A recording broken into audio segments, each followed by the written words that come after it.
Yaş kamayna bakıp beğenip bıryan. Valıt geçer adam oğlu karıya.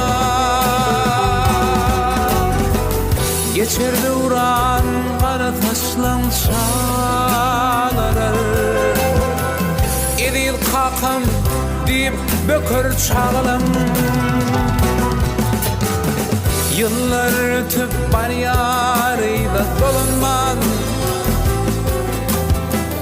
Karış vakit, karış yeni bir zaman.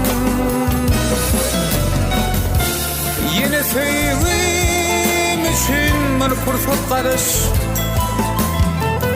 Dolunsam yaş